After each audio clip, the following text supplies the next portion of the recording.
I might observe that there exists an ecosystem, thriving ecosystem of open source projects that define the open frontier of AI research and usage. And in fact, many of you are wearing the name Open Frontier around your neck. So this Open Frontier AI stack of projects, open source projects, is something I'm deeply passionate about. We are trying with Laude to fund many of those projects with no strings attached grant writing and set a precedent to get other billionaires to fund those projects and to get the US government to further fund those projects and to help those projects to collaborate much more deeply with each other through meetings to talk about roadmaps and feature requests. For example, from DSPy, who we have great representation from here today, a very trending project that Jan talked about a few minutes ago in my chat with him, and Marin to share feedback about DSPy's needs for the pre and mid training that Marin is doing and post training to make Marin be the best model for DSPy. Those collaborations and co-engineering of our feature roadmaps can lead to perhaps, fingers crossed, an order of magnitude better performance in the overall stack. If we see it as a stack, I think and as a collaboration between the people in the room, which requires convening the community of those people into a room. And we're doing a prototype of that tonight. So let's get to Chris Ridding, who will introduce 6 of the projects that are at the heart of the open source ecosystem, the ecosystem of open source projects at the frontier of AI, Open Frontier, which will tell you more exactly what that proper noun means at the end of these 6 demos. Thanks, Andy. So the first demo that we're going to have is from Michael Ryan with DSPy. And come on up, Michael. All right. Thank you, Chris. And thank you, Andy. Hi, everyone. I'm Michael. I am a first-year PhD student at Stanford, and I was a core contributor to DSPy working on some of the prompt optimization stuff within the library. And I'm going to tell you all a bit about what DSPy is and some of the exciting things that have come up out of DSPy recently. So to introduce this, I'm going to say that it's become clear how to train AI assistants. And maybe you can disagree a little bit there, but I think we have some ideas of what the recipe is for making AI assistants. But the field is still guessing on how to engineer reliable AI software. And LLMs make it tricky because they are merged from the data itself, and they might be really skilled at some things, not so skilled at others, and you're really trying to adapt it to your specific task. So you want to extract the best trade-off out of the current generation of large language models, and this really encourages you to try to do these kind of hacks to maybe add something to your prompt to really push it in a certain direction and get it to work. We know as a field that maybe adding these ephemeral hacks isn't the best way to actually build systems. So Rich Sutton, who gave the keynote earlier, had written the bitter lesson, which suggests don't optimize the tiny, minute details. Build things that scale. And this even goes further back than the bitter lesson as well. Don Knuth wrote, "Premature optimization is the root of all evil" when talking about software engineering. We want to make AI software into an engineering discipline. And how do we do that? Well, we can separate the AI system from the ML techniques underlying it. And that's the core idea behind DSPy. Here's an example program that's written in C. And if you haven't seen this program before, I doubt that many of you will know what it's doing. I can show you the signature, and what this program is doing is the reciprocal square root, and it was hyper optimized to the specific registers on the hardware that it had to run for this video game. But if you were to run this code today, it would hardly be faster than doing a much simpler form of doing the inverse square root. And that's because we've come up with these higher level languages and done research into compilers and runtimes that can actually optimize the programming for us, so we don't have to worry about micro optimizing to the system we're running on. And what we really want to encourage is for people to build the same way with AI. So here's an example of a really long prompt. You can't even read it because it's very tiny, but the idea is it's extracting events from an email. So you have attachments and all of these details in your email, and we're trying to pull the events out. So maybe we can auto add them to your calendar, which is maybe a natural use case of large language models. But instead of building these really long prompts with all these details about how to do this, in DSPy, you would actually write a signature. And what I'd like people to take away, if you haven't heard of DSPy before, is this signature abstraction, because it's really the core underlying principle in my mind. And so Signatures involve the task, which is a very simple description of what you're trying to get the language model to accomplish instead of this really long bespoke prompt. It includes the inputs, which are telling what you're providing to the large language model, and then it's the outputs. So in this case, we're just providing the content of the email and the attachments, and then the list of output events is what we want to obtain. So signatures localize ambiguity and abstract away the details of inference strategies, the actual training of the models, and all of the plumbing to get the system to work. And then you can define the inference time strategies using modules. So for example, we have DSPy.predict, which is this very direct call, DSPy.chainOfThought, which encourages the model to reason about its response before providing the outputs, DSPy.react, which enables you to add tool calls and do agentic behavior. And there's more than that as well. But this is just a brief example of how you can instantiate a specific inference time strategy over your signature. And so modules plus signatures separate the task definition from the specific inference time strategy. So the key idea here is when you define your program in terms of signatures rather than prompts, we can leave the system optimization to a compiler, or as we call them in DSPy, optimizers. What are these optimizers actually optimizing? Well, I would argue it doesn't really matter, but I've got to tell you anyway. So what really matters is that you use these signatures because it actually abstracts away the high-level ideas and system development, and then you can almost think of these optimizers as the compiler that some people should certainly be researching, but maybe as an AI engineer, you don't have to worry about it. But what we are optimizing today are the prompts that are seen by the large language model. We can optimize the weights of the underlying large language model if it's an open weights model via RL, and we can actually optimize the pipeline and inference strategies to call the large language model. And I'm going to very quickly introduce 3 projects from the last few months that do each of these things. So the first one is reflective prompt evolution, asking large language models to kind of debug specific failures. And this is in the GEPA project, which Laksha will present in a moment as well. And so the idea here is that if we run a large language model on our language model program that we've structured out, we can actually have it reflect on its own failures, or have a different model reflect on its failures and use that to update the prompt so that it doesn't make the same mistakes. Prompt optimizers learn high-level behaviors really fast, but they're limited by the instruction following ability in a way that gradient-based RL might not be. So there's ways that we can supplement this prompt optimization with actual weight updates, and DSPy is agnostic to the learning paradigm. So you can optimize your DSPy programs with online reinforcement learning, and we find that RL and prompt optimizers are actually better together for DSPy programs. So I have this plot here. This is showing MePro v2, which is the classical prompt optimizer in DSPy that actually I contributed to the library with Krista Opsolong. Then you can do RL on your programs with this multi-module GRPO implementation. And ultimately, better together is running them both together. And you can see that actually doing prompt optimization and GRPO leads to even better performance. And this was led by Noah Zeems, Dilara Soilu, and Lakshay Agarwal. And it led to this Arbor framework for doing RL with DSPy.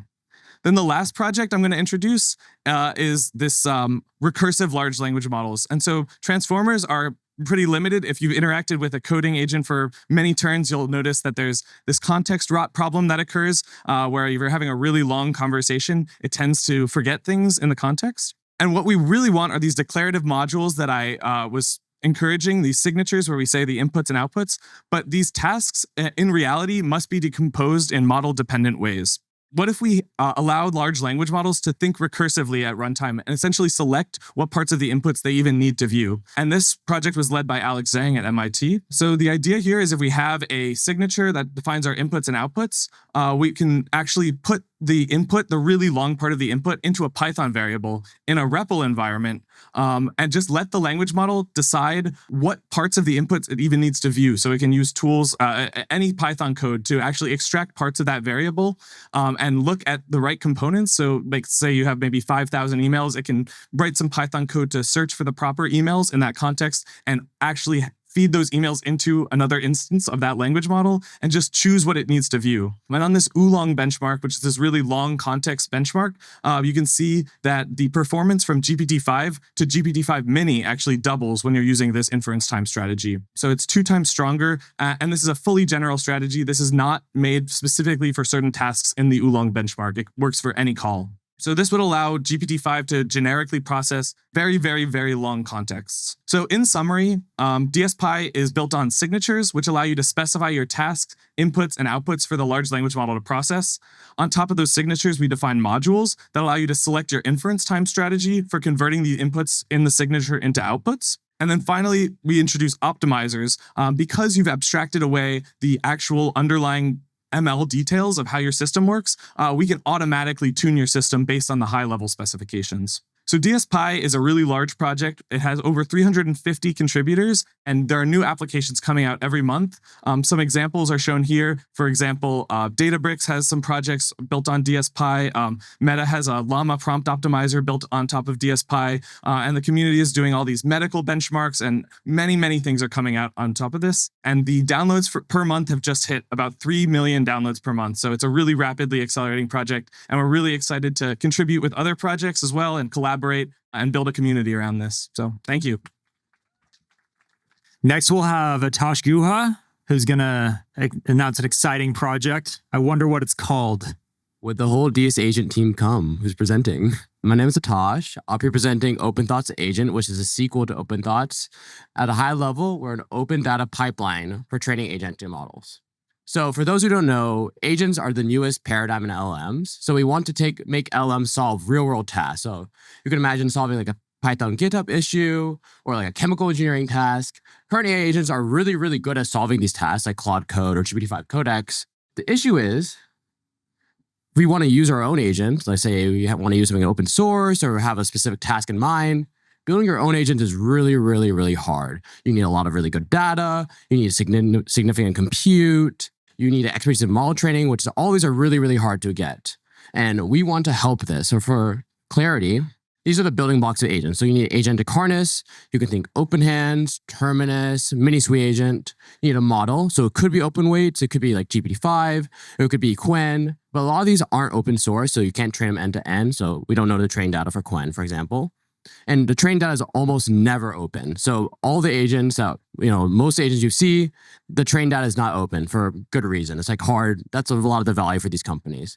And so we want to be the missing puzzle piece to solve this. OpenThoughts is a series of works focusing on making large data sets to solve tasks. So we think data has been like the blood of the ML research. So you can think MNIST and CFAR10, ImageNet, WebText, all these great data sets are really fueled ML research and pushed towards like ML progress. DataComp and OpenThoughts are two of the works from Ludwig's group that have really, really pushed this forward for like LMs and reasoning models. And we want to extend this to agents. So kind of a brief highlight of like our experimental flow is that we want to do SFT data generation, SFT training, RL data generation, RL training, all in one pipeline. And we do that to finally get our final model that we're going to deliver to y'all. Okay, so I'm going to convince you that our models actually do work. So this is the performance of a Qwen-based model that we start when we want to fine-tune our models. One of the tasks in our development data sets that we evaluate models on, this task is to start an MLflow server in the background and then register a linear regression model and then just like train it on 3 random data points. You can see this is how Qwen 3.8b, which is our base model, does on this task. It just like runs into this like I think syntax error and then just gives up. And then after the training, OpenThinker, our very agent version 1, actually just starts this server, waits for the server to come up, and then like it goes and faces the same syntax issue. But then it actually corrects itself. And then in the next attempt, it's able to solve the task and then verify that it has solved the task and kind of like do this in a more agentic workflow rather than just like a single shot that the base model attempts. And then, so here are the numbers that we have right now. So we are comparing to the 8B base model that we started with. We are already seeing some improvements on SWE bench, terminal bench, and this OpenThoughts TB dev set that is a set of 70 tasks, the help of Bespoke Labs and also the rest of the contributors in the project we were able to create. And then this, we know that like basically we keep track of how the improvements on this development set correlates to the improvements on the terminal bench V2 dataset. And so the next goal of the project for us is to be able to match the performance of the Qwen 30B model. Hi, my name's Ben. I'm the SFT lead on the OT Agent project. Just going to talk very briefly about, for this V1 agent, what we did for SFT data pipeline. So we collected NL to Bash shell tasks. So NL to Bash is a 2018 data set from Luke Settlemoyer and a few other contributors at University of Washington.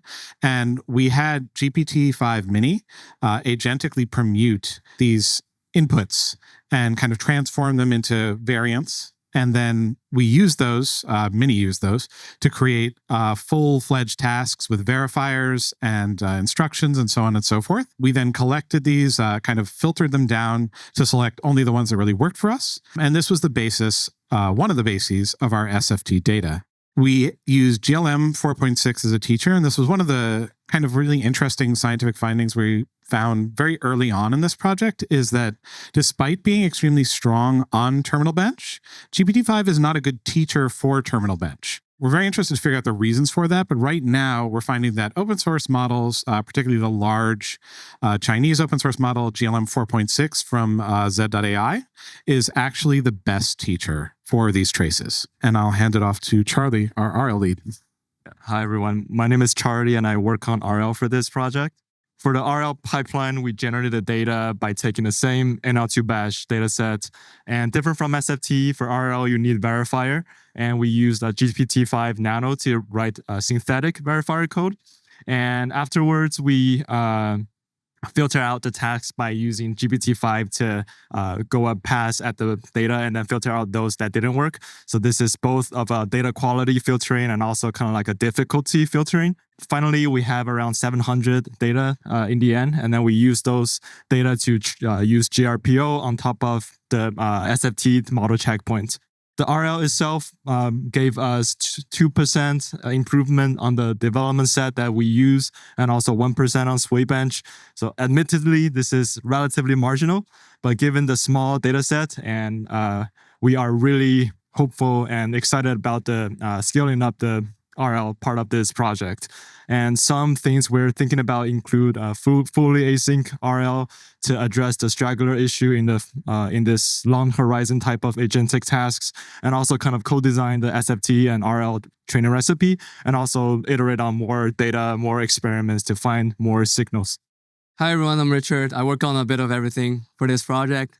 And the core principle of our project, again, is openness. So we're open sourcing everything except for the API keys. We are open sourcing all of our model checkpoints, and as well as the dev set that we're using for our internal evaluation. We're also open sourcing the data and as well as the code base for both SFT and RL pipeline. And we also prepare like a tutorial notebook as a quick start kind of like style notebook for everyone who's like want to play around with our code base, and scan the QR code to see all of our artifacts. And yeah, we can't wait to see everyone building agents using our setups. Great. So I think all of you can agree this is some pretty exciting stuff, but this is really just planting the first flag of progress here. I just wanted to say you can see it's a big collaboration, but this is just the tip of the iceberg of everyone who's been helping with this. And you can see some of the logos in the corner there that represent it. We're excited. There's a lot more science to be done here on both the RL and SFT side. We have created this goal to meet and exceed the best open weight model at the small scale on these agentic benchmarks. If you're interested and excited by this work and want to get involved, definitely join our Discord link and dive in. This is the third big Ludwig project I've been part of, and I think everyone that's part of these can agree it's really something amazing and special, and you're able to accomplish a lot more together than you'd ever be able to do alone. Let's hear it for OpenThoughts Agent. Next, we'll have Lakshya Agrawal with GEPA. Hi everyone, I am Lakshya Agrawal. I am a second year PhD student at UC Berkeley Skylab, advised by Professor Matej Zahari and Professor Dan Klein. Today I'm very excited to present to you GEPA, which is a reflective evolution technique for compound AI systems. Let's look at how we have been teaching AI new tasks. The standard way is to perform weight updates through gradient descent. This is performed in pre-training, supervised fine-tuning, and reinforcement learning. It has proven to be extremely effective. Almost all of the gains we are seeing today with AI are due to gradient descent, but this requires a huge number of examples. It requires trillions of tokens for pre-training, tens of thousands of labeled examples for supervised fine-tuning, hundreds of thousands of rollouts for reinforcement learning, and so on. What we identify is that as flops will get cheaper, progress in many AI capabilities will be bottlenecked by sample efficiency. Let's take an example. AMD recently released the Ryzen chip, which is one of the first x86 boards to integrate a CPU, GPU, and NPU all on the same board. However, the question we ask is, can we use LLMs to program this new processor? We highlight that latest AI models cannot produce efficient NPU kernels out of the box because there is almost no pre-training knowledge about this particular hardware. The hardware was created very recently. There is zero data about it on the internet. No LLM has seen it during pre-training. So they struggle to write NPU kernels out of the box. And how little data about the task are we talking about? AMD provides us with just this small guidebook consisting of about 50 pages of PDF they use to onboard new engineers, about 19 header files which specifies the library specification, and about 30 expert written reference kernels that work on this new hardware architecture.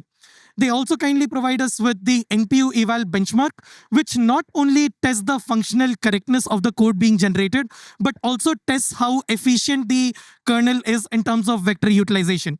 And the task is given this kind of a prompt, the AI should write a kernel that is both correct as well as very fast. This problem actually highlights two key aspects of a sample and data efficiency challenge.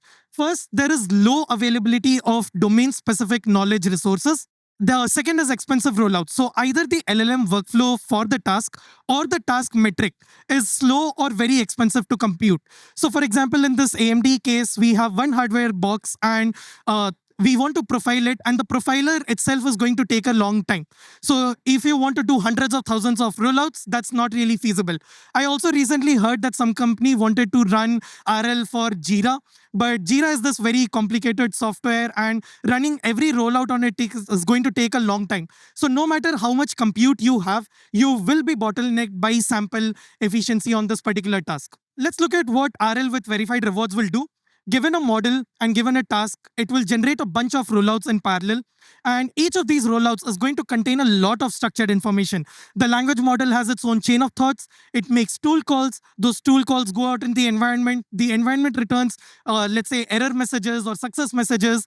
The LLM does another round of chain of thought. And finally, at the end of this very long-running rollout, it observes these rewards.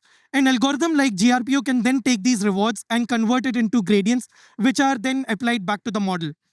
We see that there was a lot of information in each of these rollouts, but we only took an O0-1 score, O of 1 bit of information, and propagated that via gradient descent. We did not really make any meaningful use of all of this very rich structured data that was there in terms of chains of thought, compiler error messages, and so on. So the question is, can we make use of this? Parallel to all of this, as Michael was highlighting in his DSPy talk, we are seeing an increasing use of compound AI systems for real-world applications. People are not deploying LLMs monolithically where the LLM itself is directly solving the task. Instead, people are building complicated software pipelines that do things like tool invocation, retrieval, have inbuilt guardrails, and so on. While such interventions raise the capability of the AI system, we also see that we can have very long-running tool calls which further exacerbate the sample efficiency issue. This begs the question, how do we optimize a compound AI system for complex tasks in domains facing sample and data efficiency challenge? This brings us to our first insight, which is to operate in the text space. There are actually two key points here. First, it is possible to use very few data and rollout samples to reflect and extract new insights about the task. For example, if in a code generation pipeline, the model sees a particular type of compiler error message because it used the wrong API, the error message is enough for us to know how to fix that thing, and the model can reflect and update its prompt to say that do not use this API, use this other API. We can do this in just one rollout, but figuring this out through RL is going to take a long time. The second key insight here is that large and successful change to the model behavior can be made by simply updating the prompt. Let's say we are building a summarization system. On the one hand, we can have a prompt that says, generate a one-line summary, and another prompt we can have is generate a 10-line summary. We just change this one word, and we all know that immediately the behavior of the model is going to change very significantly, where in the first step, it was generating maybe 20 tokens, and in the second, it will generate maybe 1,000 tokens. Doing this kind of a large behavior change would take thousands of gradient update steps, but we can do this in text space in just one iteration because of how high bandwidth natural language is. So this is akin to doing reinforcement learning in text space, where instead of just receiving a reward score, we obtain score along with some textual feedback. GEPA uses an evolutionary search algorithm with a novel Pareto-based candidate selection strategy, which is really core to the algorithm. I will come to the methodology later, but we combine these insights to propose GEPA, which is an evolutionary prompt optimization technique for compound AI systems. How well does GEPA perform? It is extremely sample efficient. Here, what I want to highlight is that in just one round of GEPA, with just 3 data points, we are able to see a 10% gain, which is already double of what GRPO got after 25,000 rollouts. When we continue to run GEPA for a few more steps, we can get almost 2x the improvements we were getting with GRPO for 25,000 rollouts. Definitely, if we keep running GRPO for longer, we will reach there. But here we compare it for 25,000 rollouts.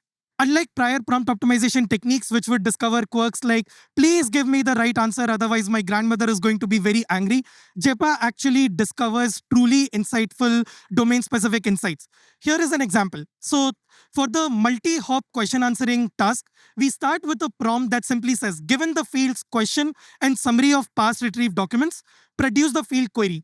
And just after few iterations of GEPA, we see this incredibly detailed specification of the task, which includes things like generate a search query optimized for the second hop of a multi-hop retrieval system, how to make sense of the input, what is the purpose and context of this part of the pipeline, what are some key observations and lessons that GEPA extracted while doing optimization. For example, first hop documents often cover one entity or aspect, and the remaining relevant documents involve connected concepts mentioned in summary but not explicitly asked. So extract those. It includes insights about how to build the query that will retrieve the right set of documents, some practical strategies, and also what is the right output format that the pipeline expects. We can imagine that having such detailed prompts being generated automatically can make our pipelines really robust and work really well. Going back to the AMD example, here again we see that GEPA can learn much faster than GRPO.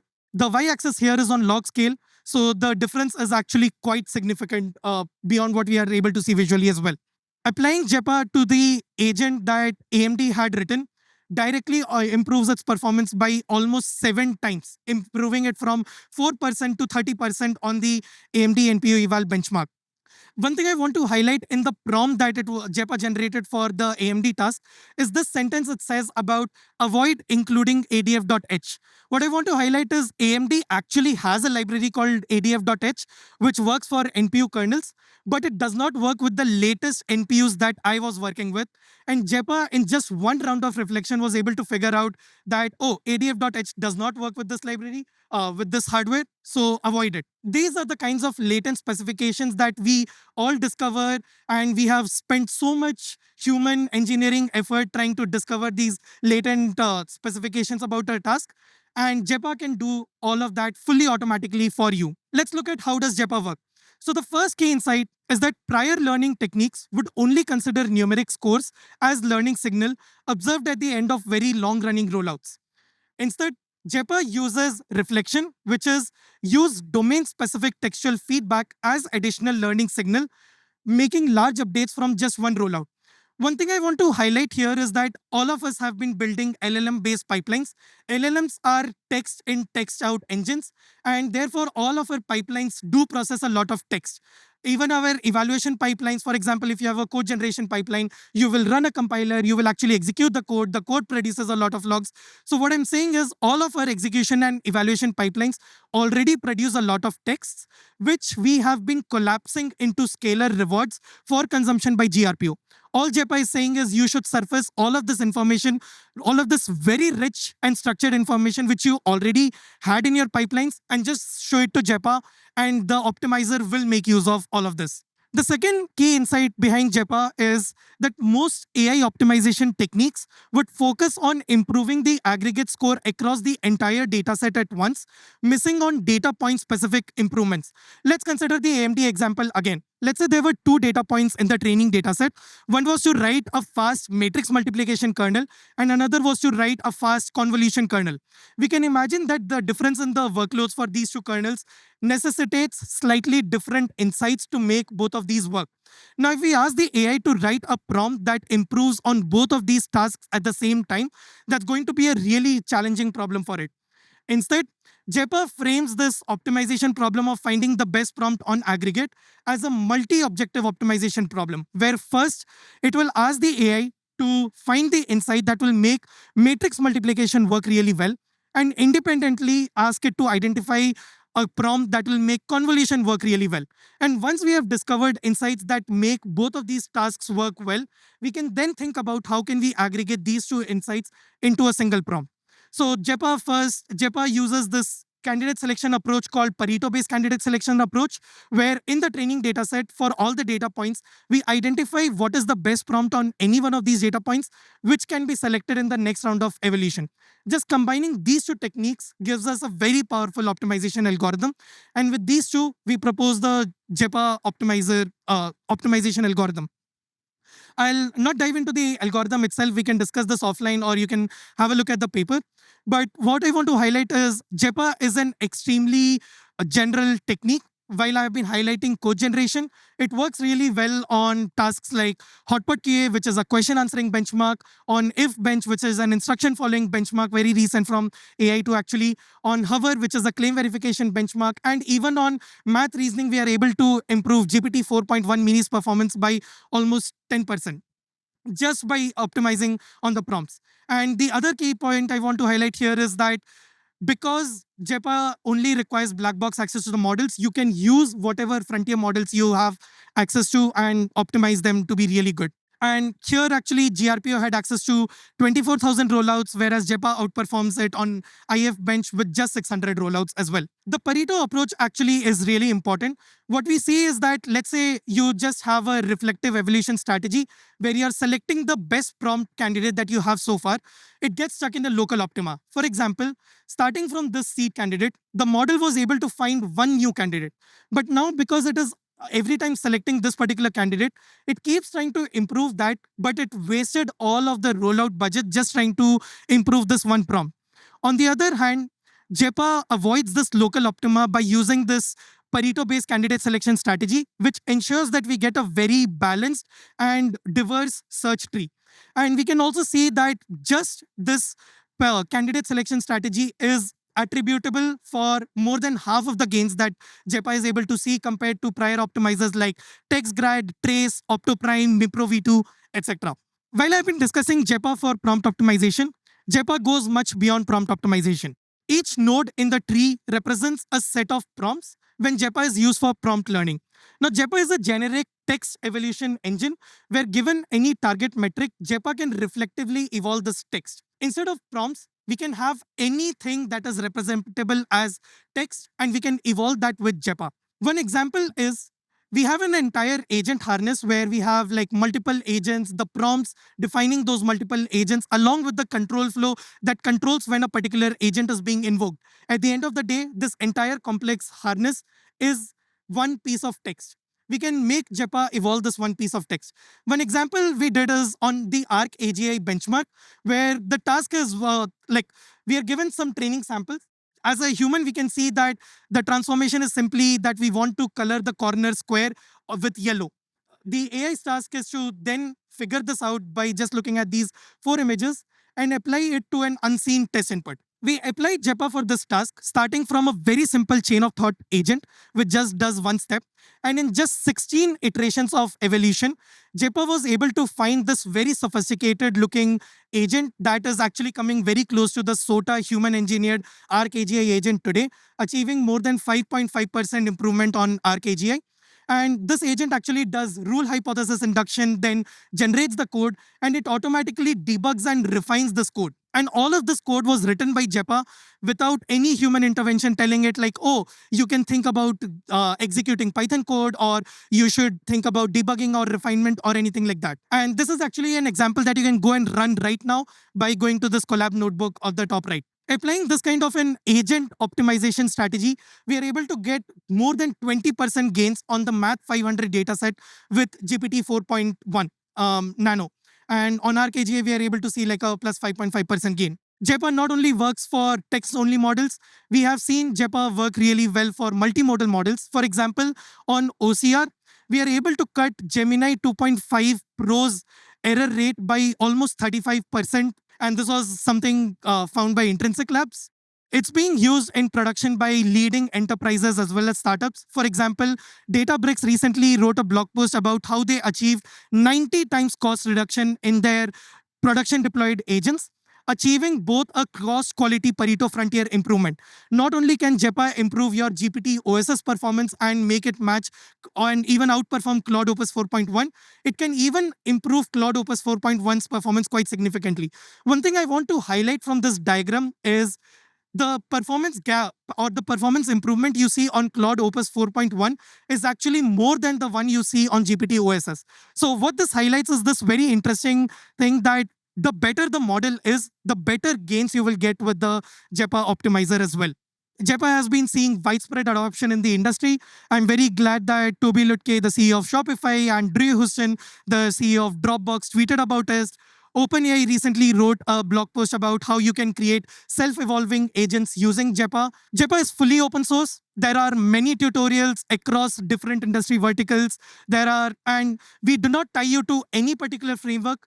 GEPA can work with any kind of framework you may have. All GEPA requires is for you to provide one function which can take GEPA-generated text as input and evaluate and return some score. So please go ahead and try it out. My favorite framework is DSPy, so I would love for you to build agents there, but we don't constrain you here. So please go and check it out. And yeah, with that, thank you very much for your time.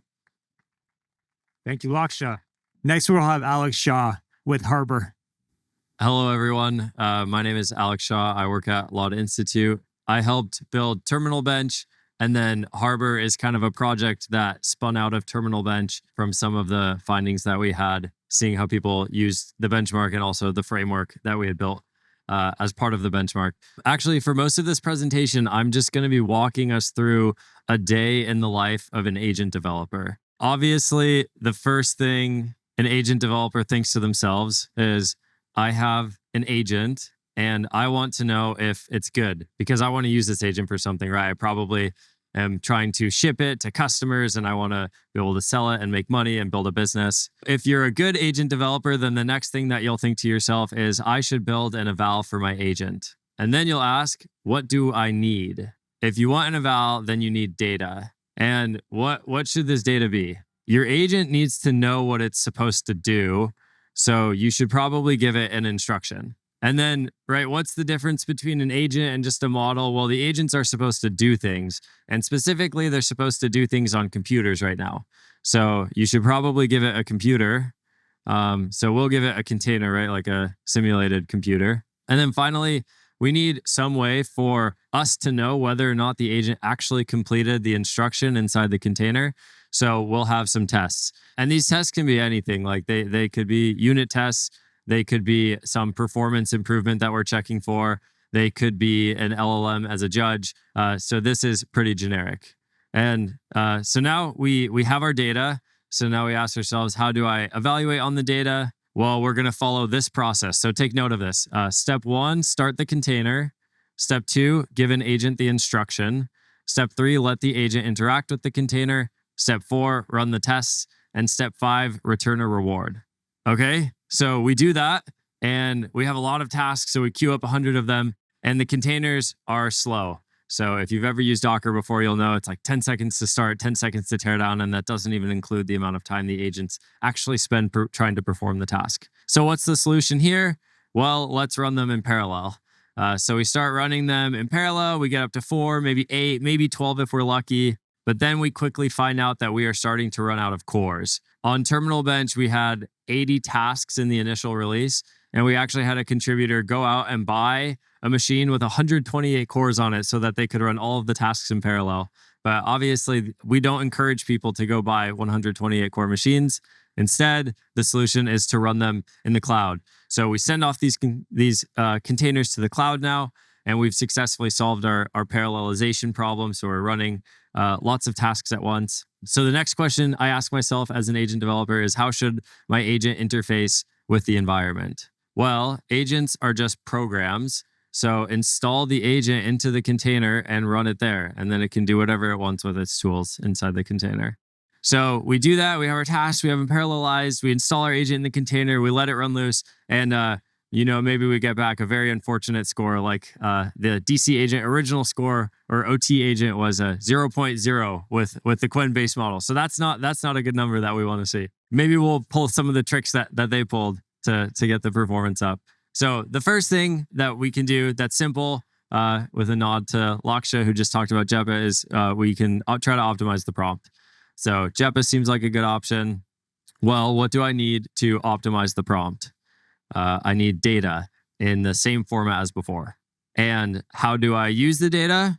Well, step 1, start the container. Step 2, give an agent the instruction. 3, let the agent interact with the container. 4, run the tests. 5, return a reward and a trajectory this time because we need the text-based feedback. And then 6, update the prompt. Okay, so the prompt made things better, but it's still not good enough. So how about we try to actually update the model weights this time? So we'll do RL. Well, what do I need for RL? I need data in the exact same format. And what do I do with the data? Well, step 1, I start the container. I give an agent the instruction. I let the agent interact with the container, run the test. This time we return a reward and tokens instead of trajectory. And then 6, we update the weights instead of the prompt. Okay, phew, finally, my agent is working great. We didn't even have to do the SFT or the agent harness modifications, but I think you can imagine what process might be used for those. So now I am going to deploy this into production so my customers can start using it. But I want to make sure that my changes in the future don't negatively impact this agent's performance. So probably I should add a CI/CD check to make sure that it can still accomplish tasks when I deploy it. So what do I need for that? Well, I need data in the exact same format. And how do I use the data? Well, step 1, start the container. Step 2, give an agent the instruction. Let the agent interact with the container, run the tests, and return a reward. Hopefully by now, if you're an attentive audience member, you've started to notice a pattern. What we are here to tell you is stop writing the same code over and over. Typically, this series of logic has been written probably thousands of times by researchers, people working with agents in production, startups, etc., benchmark developers. They are all defining data in some bespoke format, and then they're writing custom logic. Sometimes they don't even go to the cloud. Maybe they don't even parallelize in certain cases. So we decided we're going to write it once. We're going to write it really, really well.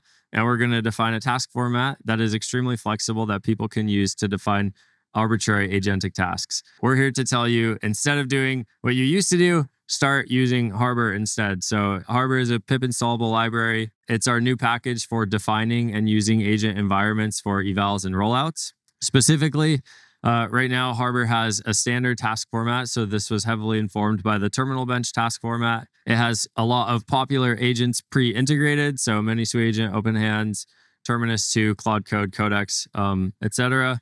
It has a data set registry with many popular benchmarks like SwiBench Verified, integrations with popular prompt optimization and RL frameworks like SkyRL, who I think we'll be talking soon after, and out-of-the-box cloud deployments using the neo clouds like Daytona Modal, E2B, and others. And in just a few lines of code, you can run thousands of sandbox rollouts in the cloud for evals and post-training. And it really is just a few lines of code. So here's an example snippet, pip install Harbor, and then from your CLI, Harbor run Terminal Bench 2.0 with Claude Code and the Haiku model.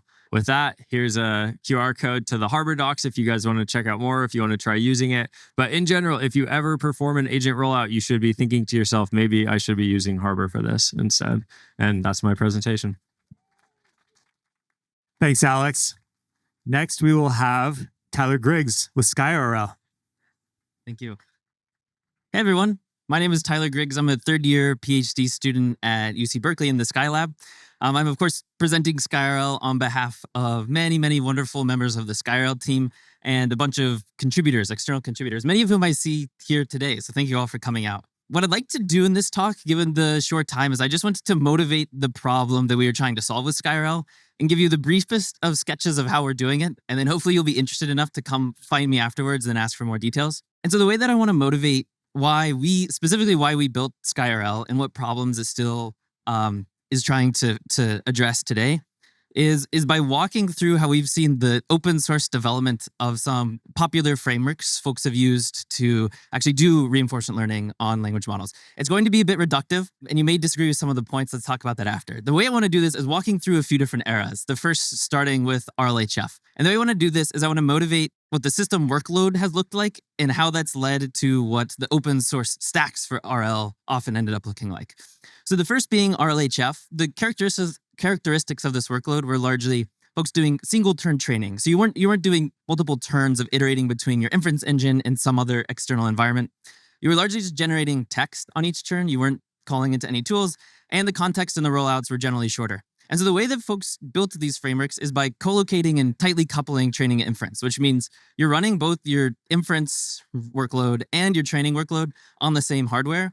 And because of these short context and short rollouts, you're like quickly ping-ponging between the two of them. You're doing only synchronous training, and you'll iterate between inference and training. One way that changed is we moved to folks applying RL for reasoning. And the workload, if you squint your eyes, looked roughly similar, with the main difference being that you now had much longer context and longer rollouts. I mean, the intent of training these reasoning models was to develop this long chain of thought behavior. And so what that meant is that academics, don't want to entirely rebuild from scratch right away. So they're going to pick up these same frameworks that were used for RLHF, and they're going to try to apply them to this reasoning workload. And it works, but now inference time starts dominating the training step time. And what that means is as you're ping-ponging between training and inference, you're spending a lot more time in inference in these frameworks. And so now you kind of wish, I wish I had more GPUs for inference than I did for training. What's happened over maybe the past year or a little less is increasingly what folks want to do with these open source frameworks are train agents. They want to have a workload that's multi-turn, tool use where you're actually executing the model rollouts, interpreting it as some action, and executing it in an environment. And that's really changed each of these dimensions of the workload, where you're now not doing only single turn, but you're actually doing multi-turn. You're not just generating text, but you're going and executing a tool somewhere. And along with the multi-turn, your context is just growing even longer than you did when you were training just for reasoning. And lastly, and perhaps most importantly, is now you do have this third component in addition to training and inference, where you also have an environment where you're actually executing the model's actions in. At this point in time, the most naive way to do this was we already have our stack from RLHF, and for reasoning, let's use the same stack for agents, and we'll execute our environments on the CPU cores of these training nodes that I'm already using.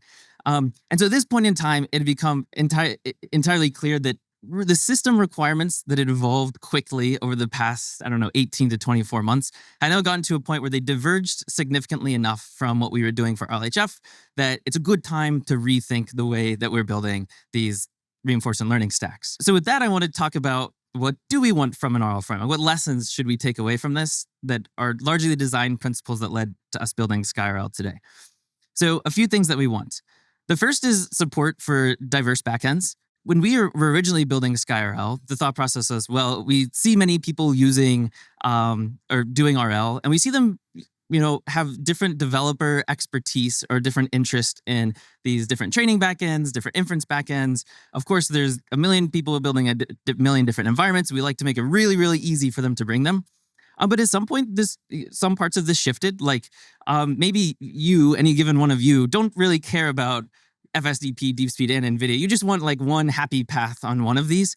And even in that case, we would like it to be pretty easy for you to make changes to those training workers in that training backend without having to mess with the other two components, without having to mess with inference and environment. So we still want to support some diversity in the way that people are implementing the training workers. The second is we want to use the best hardware. Where best here is on many dimensions. You, of course, want, the absolute cheapest hardware, but you also want the hardware that's available, the hardware that you just happen to have. In the case of RL, this may look like we absolutely want to shift our environment execution largely to some separate, CPU-based machines. And maybe we actually want training and inference to either be on different hardware or just different amount of hardware. We want to dedicate more compute to inference. And I think really what encompasses these first two bullet points and some more is you really just want well-defined public APIs between each of these components. Because if you have this, then you can start making changes to the training worker backend that implements this API without worrying about changes to the inference or the environment component. You just need to adhere to the contract of that API. And same with best hardware. Once you've created these separate APIs for each component. I guess I'm kind of just explaining good software practices generally, nothing too unique to RL. But like once you've done that, you now have this more modular framework where you can make, independent placement and scaling decisions for each of these components. And once you've done this, the last thing you want is we want some flexible control flow between them. I think the most salient example that we've seen over the past several months is moving from only synchronous training to asynchronous training, where I really am running training and inference at the same time. I would like to not need to make too many fundamental changes to the way that I've implemented each of these components. I would hope that there's just a flexible controller sitting atop that lets me change the execution flow of each of these. So that basically takes us to what is SkyRL. I'm going to underwhelm by not giving you enough detail again, but please come and ask me more details later. What I want to do is I just want to leave you with image of the SkyRL training stack. It's going to look a lot like the final slide that motivated the final architecture, where we really see two major logical components, which I think is non-controversial, is that you have your trainer and you have your generator. You have the entity that's updating the policy model parameters, and you have the entity that's actually generating the rollouts to that the trainer updates the parameters based on. Where the generator is largely subdivided into two more components. Your inference engine, of course, where you're getting rollouts from the model, and your environment where you actually go and execute these things. And I think as time has gone on since we implemented SkyRL, this is I think this is a non-controversial and fairly intuitive way to design the RL stack. But at the time when we first built it, that was not the landscape of what existed. And I think what that's enabled us to do over the past several months as it's been out is we've seen both ourselves internally and our users have a much, more pleasant time tweaking with each of these components, especially given that the largest volume of our users are academics. They're usually doing research, like really drilling into one of these. Maybe they just have a task and they don't really care or know about the trainer or the inference engine, and they'd really like to ignore it. We want to enable those of perhaps many of you to really just focus on your task and maybe like what algorithm or hyperparameters you're using and ignore all the rest. And I did want to take a moment to give a shout out to some of our work with Harbor, which Alex just told you all about. We've had this fortunate problem where in some cases we work with users, and setting up the RL infrastructure, setting up the trainer and the inference engine has actually been the easier part of getting a training loop running end to end. And the problem that many folks have is in actually sandboxing and scaling the environments they have. It often ends up being like more expensive because that component ends up being in the critical path of the trainer and the inference engine making progress. And we have found Harbor to be an awesome project to solve this problem. And we've developed a lot of experience internally working closely together and doing some serious model training runs with the combined SkyRL Harbor stack. So we're super excited for you all to try this out, and we think it's going to be super helpful. I'll end on some QR codes if you want to join the Slack. If you're just interested in updates or if you have any questions, that's a great place to do it. And a QR code for the code. Thank you all. Thanks, Tyler. Next, we'll have Hannah Harjashirzi with OLMo 3. Thanks, Chris. Hello, everyone. So I'm presenting OLMo 3 model flow. So what we argue is that models are not just a snapshot of the long curated process of how language models are generated, but our vision is to build and release the whole model flow as the full development cycle of the language model training from every checkpoint, every stage of the process, because this way we would enable infinite customization for the users and for developers. Throughout this whole process, we've been able to release different artifacts and different models across pre-training, post-training, and also multimodal training. So these are some of the artifacts that we are releasing. And with that, we are empowering the research and developer communities to build and do more customization through the whole model development cycle. We enable the researchers to kind of innovate together. We innovate with us and also be able to collaborate together. We are showcasing that in some of these cases, with careful curation of data and algorithms and the process, we are able to match the performance of other open weight models, or even sometimes get or exceed the proprietary models. It's really interesting to announce that AI2 and our models are #1 in terms of the released open source models. Our artifacts have been downloaded more than 20 million times, thanks to all of the collaborators.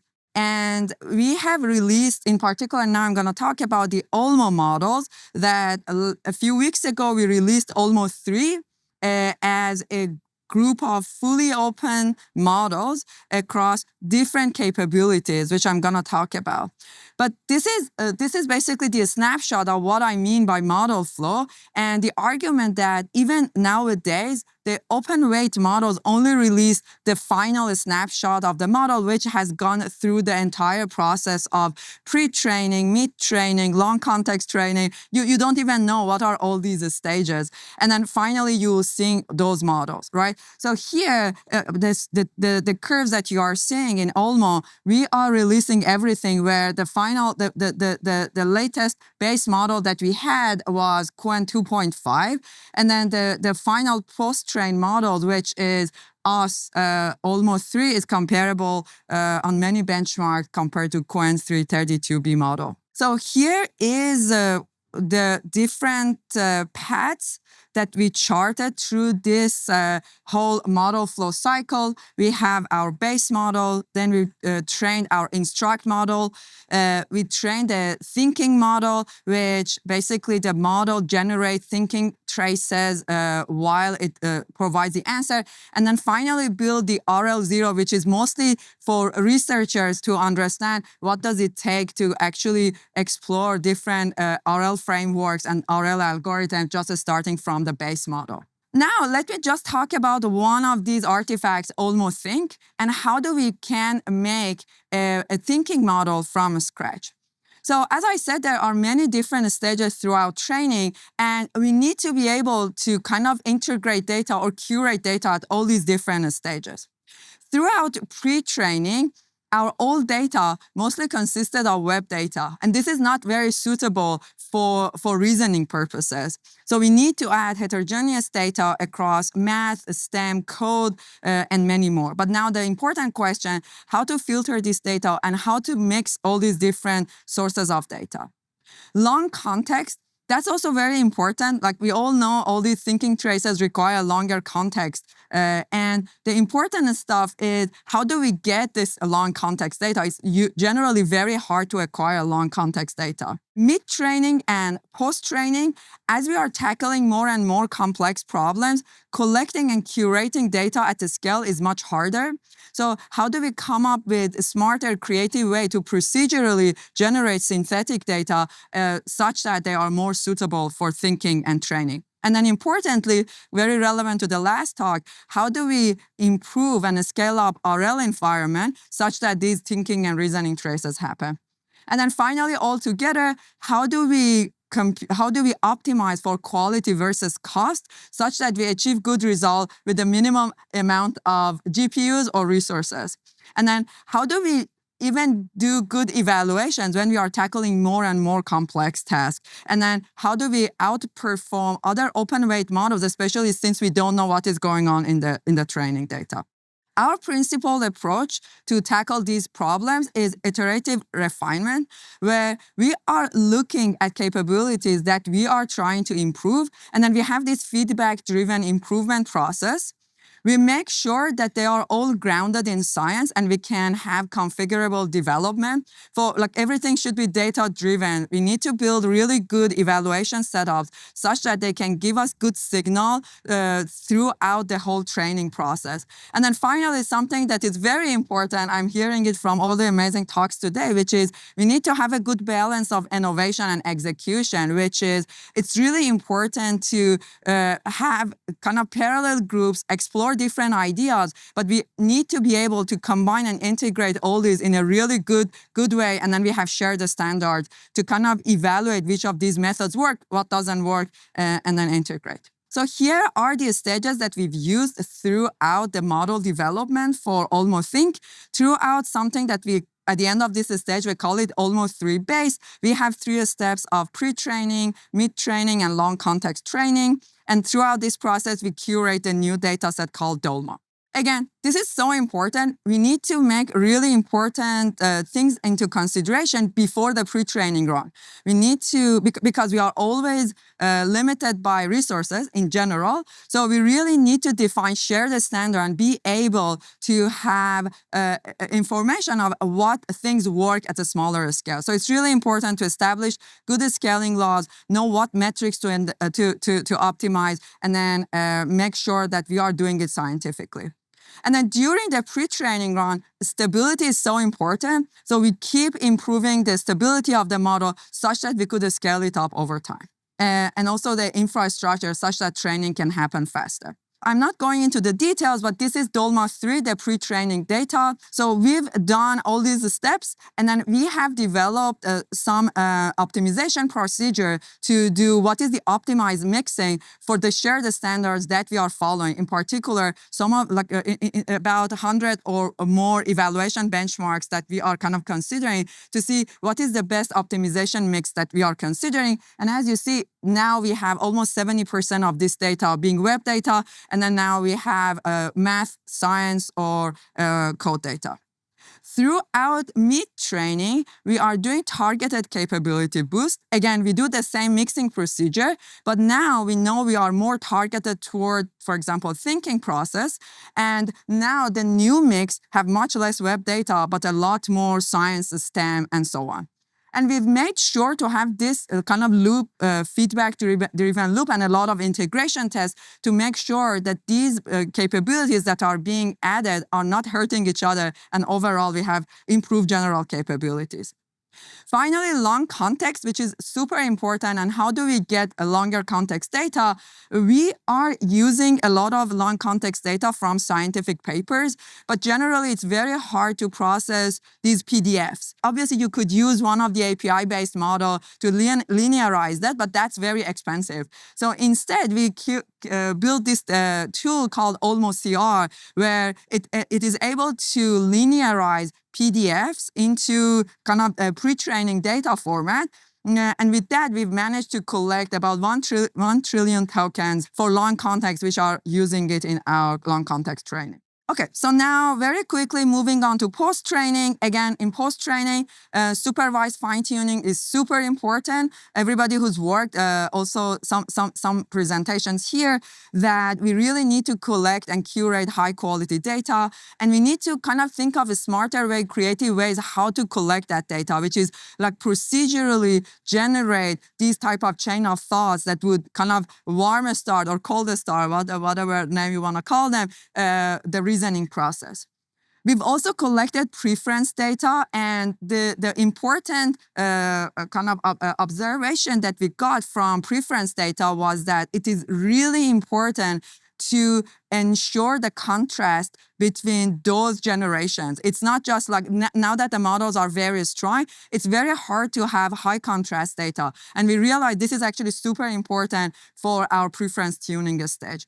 And then finally, we improved RL algorithms and RL data. So now I'm gonna get a little bit deeper into our RL VR stage, which is something like this. The prompts come in, the policy gets updated, responses are generated, and then the verification loop, we want to see if the answers are correct or not. For something like math, this is very clear and obvious, but in the other domains, we extended this beyond math in like coding, which we had some code execution environment to kind of be able to run unit tests to verify this.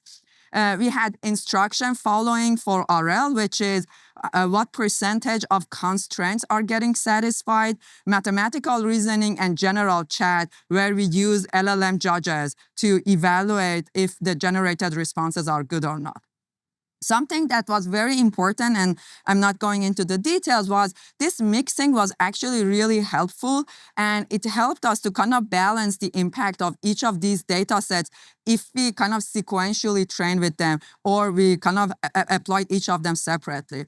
For example, when we added instruction following data for RL, we started seeing dropping performance on some general chat capabilities. So kind of mixing this data was really helpful to see kind of this balanced improvement. One very important thing was RL on long context data was very challenging. And in the last slide, last presentation, you also saw that this is because we have different types of engines talking to each other, the inference engine and the training engine. So it's really important to have a good coordination between them. So how does this work? We use VLLM to have faster inference, sure. But then now let's say the inference happens, these rollouts are generated, then GPU would stay idle. We have CPUs to do verification and then training on policy, okay? So we have these idle GPUs, which is not great. So we could stop them and then kind of constantly generate through the inference, constantly train. But then the issue is we're gonna be off policy. So kind of we need to decide what direction we're gonna pick. This even goes worse because when we are looking at longer generations, so we have things like this. So there are some, for example, let's say complex math problems that have been generated that are so long, okay, and then some that are shorter, right? So again, you're gonna have much idle settings for your inference GPUs. So how do we fix that? We actually did this asynchronous RL training where generation GPUs constantly generate. But if something is too long, we updated the KV cache, but continue generating. And then the training CPUs constantly generate. We would be a little bit off policy, but over time we saw that it is okay. And our RL training was super stable when we did a lot of changes and a lot of kind of ablations on the algorithmic and parametric setting. So please refer to the paper for all details. But the nice thing out of this is we managed to improve our RL training and then significantly speed up our RL experimentation. Some of our earlier runs were like significantly slower, like 15 days or so, just waiting to see what happens with our RL training. But then we started kind of doing the final RL run in at least 3 times faster. So here are some of our improvements over the RL training, and our rewards in most of the domains were going up. At the end, the results are very good. We are getting results on par with Qwen 3 Think in our 32B model across different benchmarks. Here I'm listing instruction following benchmark, the math benchmarks, and some coding benchmarks. It is very interesting that we have trained on much less number of tokens, and I argue it's because we've done a better job of kind of doing defining those shared standards at very early stages. So the OLMo 3 model flow consists of a lot of details in base training and post-training. We keep improving our infra. Currently, we have OLMo Core for training and OpenInstruct for post-training, and we really love to work with a lot of you to even make more improvements over the infra. So here is our release, and I'm also very happy to announce that we've recently received some grants from NSF and NVIDIA to build open foundation models for scientific applications. This is actually very interesting that the government is also supporting this open source efforts. Okay, so with this, I really like to kind of invite all of you to collaborate with us. And I believe that together, the open source community can innovate together and kind of have more focused impact. And this is obviously a big effort with like our paper now has 60 authors, and I'm not sure if I'm listing everyone here, but this is a really big, significant collaboration between many institutes with particularly AI2 and Utah. Okay, thank you. Thanks so much, Hannah. Lastly, we will have Kaiyu Wen from Marin. Thank you. Hi, everyone. I'm Kaiyu Wen, and I'm a Stanford PhD from Percy and Terry's lab. And I'm honored to present Marin here, which is our open source LLM project. We are led by Percy and David. Marin starts with the mission to fill in the gap in the current missing part of the open source AI. We are very familiar with open weight language models like Llama and Gemma that is open weight, but we don't know the training recipe, just as Hannah just said.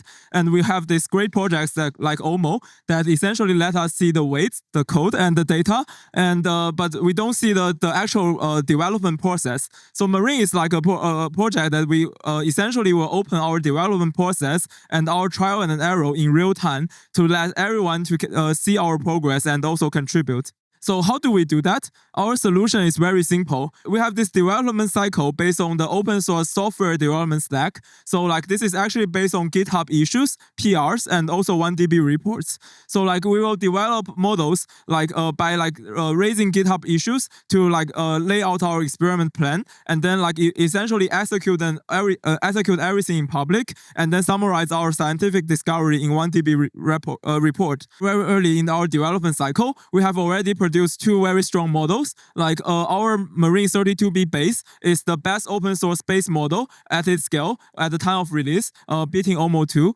And our Marin AB, which is released a few months ago, has outperformed Llama 3.1 AB. As I mentioned, all of our development cycle is in the public. So right now we are actively exploring mixture of experts and gated delta net architectures. And we are also putting a lot of our attention in post-training and then trying to push forward the reinforcement learning for math and code on our TPU framework with JAX.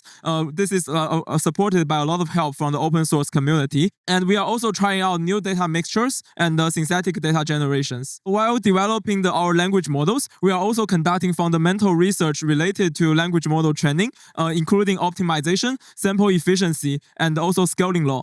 How can everyone contribute? For researchers, we offer the opportunity of using our free compute to perform the speed run to test out efficient architectures and also optimizers for pre-training. We are also going to release a data speed run soon, where everyone can test out their data mixtures and then see if this can lead to a better model. And also RL speed run is on our roadmap. And for people who are not from an ML background, we also have this data shop designed for domain experts that can help us add new capability to Marin models by essentially raising requests. For example, they want data about chemistry or AI safety, and then we will have our inference resources to essentially classify documents and then train a filter to get more data out of the internet. With this pipeline, we have already trained a multilingual version of Marin AB that has significantly improved multilingual performance. So that's all about our Marin project. And if you are interested in more details, welcome to join our Discord. And also I will be around to answer any questions. Thank you all. All right, that was the last of our 6 talks. Those were 6 projects that sit at the frontier. And after 3 days of conversations with leaders in open research, talking about things ranging from civic discourse to geosocial politics, it feels like we are on the brink of something, like we're at the frontier. I think we are the frontier. It's us. The technologies that we've been talking about, I think, are species level. And by building them, we are charting a course for humanity. And we can fuck it all up, or we can help humanity solve problems that have felt impossible for thousands of years. We can cure cancer, but we can't move our species forward if the only objective function we use is making money. Closed AI alone can't do it. We must open the frontier for all of humanity. To do it, we are going to have to get into a room together, and not just us. Open research, open discourse, open weight models. So let's do that. Let's get a room. I'll rent it. OpenFrontier.ai is a website that lists all of the leaders that I've spoken to in the last 3 weeks of frontier AI projects. I'll just walk through them. AI2, AnyScale, ArcPrize Foundation, Berkeley Bear, Berkeley Skylab, Databricks, Lither AI, Hugging Face, OpenAthena, PyTorch, Reflection AI, and Stanford Center for Research and Foundation Models. And this is just a beginning of the list, many of which you represent. It's the first set of people I could talk to in the last 3 weeks. Nobody that I reached out to has said no. And everybody I have reached out to has, in their own words, said, fuck yeah. So we're going to bring together the top 100 leaders of open for one day in San Francisco in 4 months. And this meeting will be called Open Frontier. And I think these people, will decide where open goes next. And I hope to see you there. Thank you.